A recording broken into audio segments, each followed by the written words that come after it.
네, 안녕하세요. 끝판대장입니다. 오늘 구독과 좋아요, 알림 설정, 댓글까지 부탁드리겠습니다. 자, 좋은 주말인데요. 비트코인의 상황은 일단 좀 보게 되면은, 일단은 보시면 이 패턴이 역헤드 숄더라고 그래서 이렇게 상승의 가능성이 높은 패턴이기는 합니다. 이 넥라인을 뚫고 리테스트를 받고 이렇게 올라가는 패턴이기는 한데, 비트코인에서 역헤드 숄더가 나왔을 경우에는 이러한 식으로 좀 대각선의 형태로 나오게 되면 좀 좋았던 기억보다는 조금 애매했던 기억들 혹은 안 좋았던 기억들이 더 많은 것 같고요. 오히려 얘가 역헤드 숄더로서의 패턴을 먹혔을 때는 이거 보시면 여기서도 이랬죠. 이런 식으로 가로축으로 이렇게 대각선으로 가니까 얼마 못 가고 떨어지면서 계속 가격이 우하향을 하게 됐단 말이에요. 그러면서 올랐다가 또 떨어지긴 했습니다만 결국 단기적으로 봤을 때는 이렇게 평행 채널이 생기면서 단기 하락 채널이 생긴단 말이죠. 그리고 이제 이게 옛날에는 어떤 부분에서 역헤드 숄더가 나왔냐면 여기도 마찬가지죠. 이렇게 됐는데 떨어졌고 좋았던 기억이 별로 없어요. 비트코인이 요즘에는. 근데 언제가 괜찮았냐면 비트코인이 역헤드 숄더로서 재밌었을 때는 여러분들이 옛날에 투자를 하기 전에 이 부분에 있습니다. 이때는 이제 일봉으로 한번 보게 되면요. 역헤드 숄더가 이렇게 있어요. 이런 형태로 그 가로 형태로 이렇게 되면 이게 쭉 올랐던 기억이 있거든요.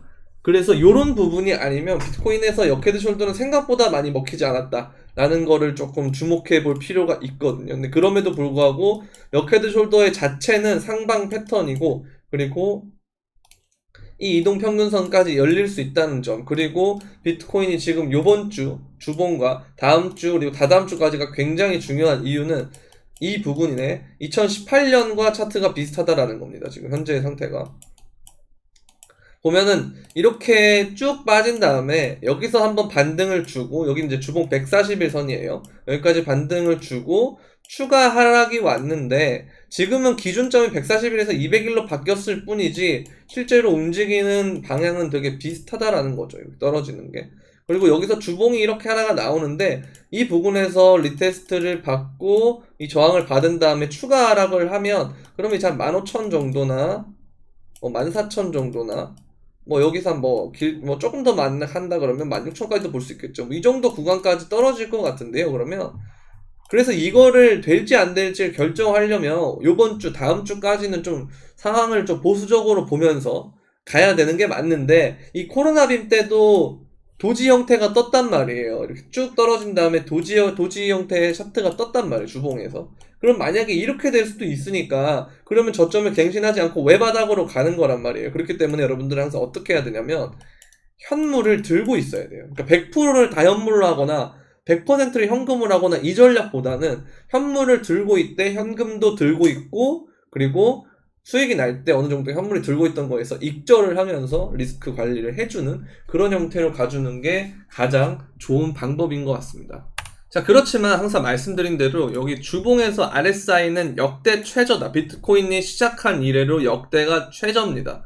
상대 강도 지수라 그래서 과매수와 과매도를 알 수 있는 오실레이터 지표인데요. 이거는 되게 최저다. 역대 최저이기 때문에 그만큼 비트코인 내에서 장기적 혹은 중장기적인 가능성에서는 되게 좋은 가격대인 건 맞다. 그렇지만 추가적으로 하락할 수 있는 가능성이 이전의 패턴에서 있었기 때문에 요거를 좀 참고를 했을 때는 한 번에 더 하락이 남아있을 수 있어서 이거에 대한 리스크 관리가 필요한 시점이다라고 보시면 됩니다. 오늘은 일요일이에요. 일요일이 끝나고 월요일 9시가 되면 주봉이 마감이 되는데 일요일과 월요일, 화요일 이때가 가장 움직임이 많은 시점이거든요. 그래서 만약에 일요일날 알트코인이 많이 오른다 그러면 여러분들 꼭 수익을 실현을 하시는 게 좋습니다. 그러면 일요일 새벽이나, 그러니까 일요일에서 월요일 돌아가는 새벽이나 아니면 월요일 아침, 오후 이때는 조정이 올 가능성이 되게 높아지거든요. 그렇기 때문에 여러분들 그런 게 오게 되면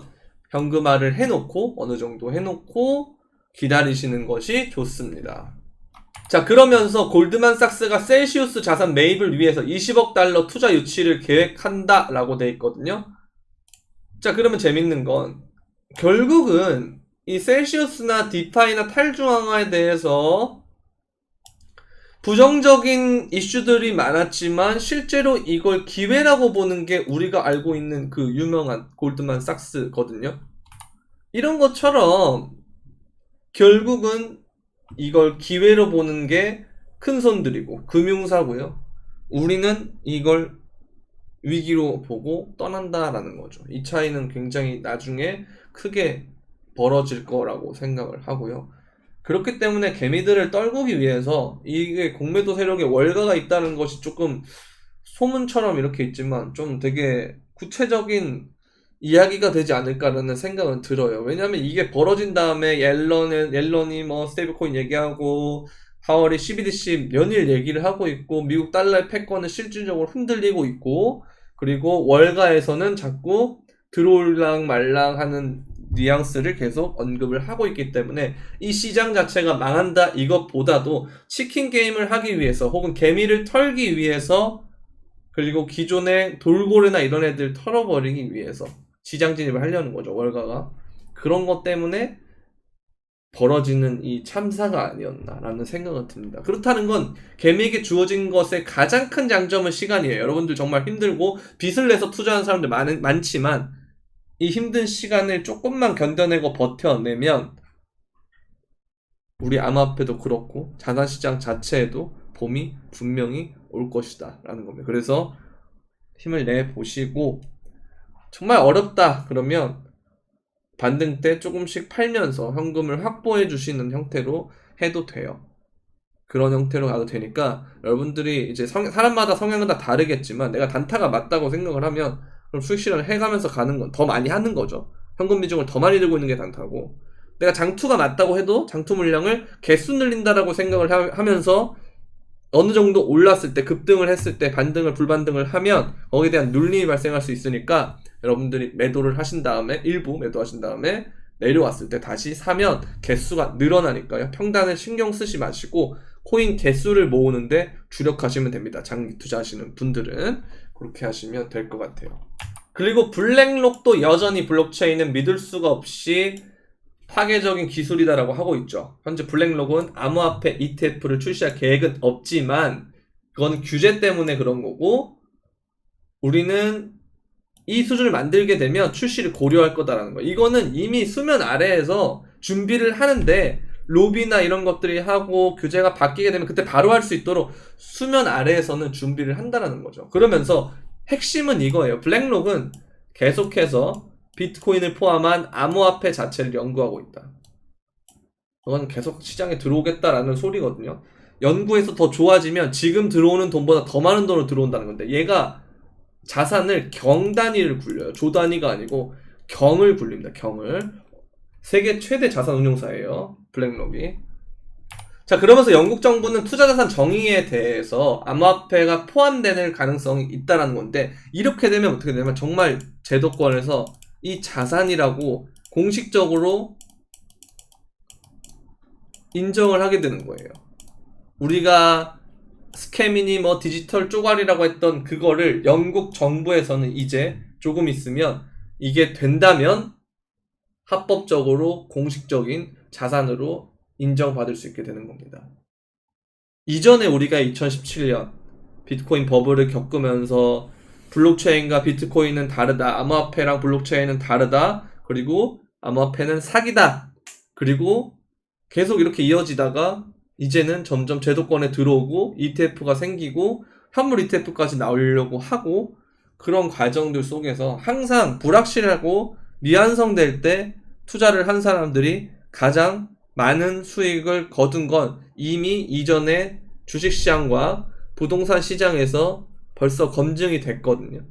이 방법이. 그래서 개미에게 가장 중요한 것은 시간이고 믿음인데 그 믿음과 신뢰를 얘기를 할 때 내가 정말 이 가격의 하락 속에서도 흔들리지 않았는가. 만약 내가 흔들렸다면 나는 투자자가 아니고 트레이딩을 하는 사람이다. 매매를 해야 되는 사람이다 라고 생각을 하고 사고 팔고 쌀 때 사고 비쌀 때 팔고 시세 차익을 노리는 그러한 트레이딩을 하는 사람이라는 것을 인정하고 거기에 맞춰서 전략을 짜는 것이지 저는 뭐 두 부류에 대해서 다 누가 옳고 그르다라고 하지 않아요. 전부 다 옳은 방법이라고 생각하는데, 다만 나에게 맞는 방법을 찾는 사람이 있고 못 찾는 사람이 있는데, 맞지 않는 옷을 억지로 입는 것은 그것만큼 옷핏이 안 좋게 보이는 거 없거든요. 그렇기 때문에 뭐 여러분들이 옷이 안 맞으면 살을 빼든, 아니면 뭐 살을 찌우든, 아니면 나에게 맞는 옷을 아예 애초부터 골라서 입든, 그건데 그냥 애초부터 나에게 맞는 옷을 골라서 입는 것이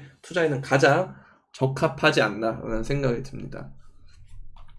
자, 그러면서 알라메다 리서치 추정 주소가 FTX로 지금 계속 스테이블 코인을 입금을 시키고 있어요. 이번엔 다이를 입금을 했죠. 이 스테이블 코인이 들어갔을 때, 예전에는 상승장 때는 입금이 될 때마다 뭔가 현물을 구매하는 쪽으로 바뀌었는데, 지금은 스테이블 코인이 들어가면 뭐 선물을 칠 수도 있고 하는 그런 방향이 있기 때문에, 뭐 이게 들어간다고 해서 무조건 암호화폐 상승을 의미하지는 않는데요. 그래도 시장에 돈이 많아지고 있다 정도만 생각하시면 좋을 것 같아요. 거래소로 자금이 유입이 되고 있다라고만 생각하시면 좋을 것 같습니다. 그 자체로만 보면 될 것 같고요. 그리고 장영국 대표가 6월 월급 5,200만원, 월급 많이 받네요. 적게 받는 건가? 아무튼 그 위믹스를 추가로 매입을 했다고 합니다. 계속 바이백을 해줄 겁니다. 위메이드가에서. 그래서 위믹스 차트를 보게 되면 되게 나쁘지 않은 것이, 좀 올랐다가 쭉 빠졌죠. 그러나 이거를 한번 패턴의 형태로 좀 보게 되면요, 이미 이 하락 추세선은, 위믹스는 뚫었어요. 이 하락 추세선을 이미 여기서 요렇게 뚫었단 말이죠.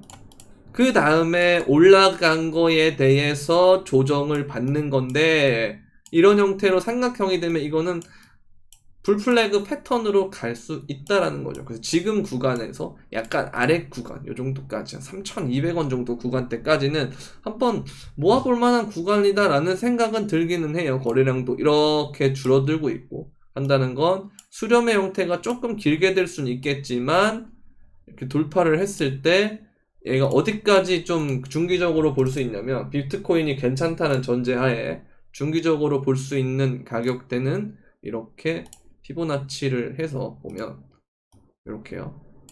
다시 이렇게 봐야겠죠. 이렇게 해서 보게 되면은 한 8,000원대까지도 노려볼 수 있다라는 겁니다. 위믹스가.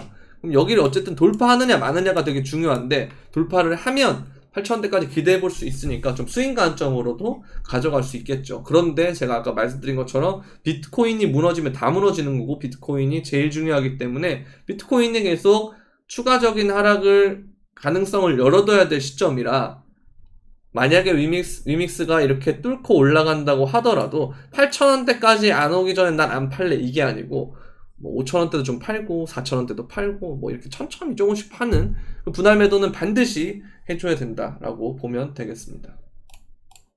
이 코인 시장 자체가 저는 되게 긍정적으로 계속 보고 있긴 하니까요. 여러분들 뭐 힘드시더라도 이러한 것들을 보면서 고래들이 계속 어쨌든 사고 있다라는 거. 코로나 빔 때나 이럴 때보다 훨씬 더 많은 물량을 고래들이 사고 있으니까 이 부분에 대해서 긍정적이라고 보면 될 것 같습니다. 자, 오늘은 여기까지 하도록 하겠고요. 도움이 되셨다면 구독과 좋아요, 알림 설정, 그리고 댓글까지 부탁드리면서, 그럼 안녕.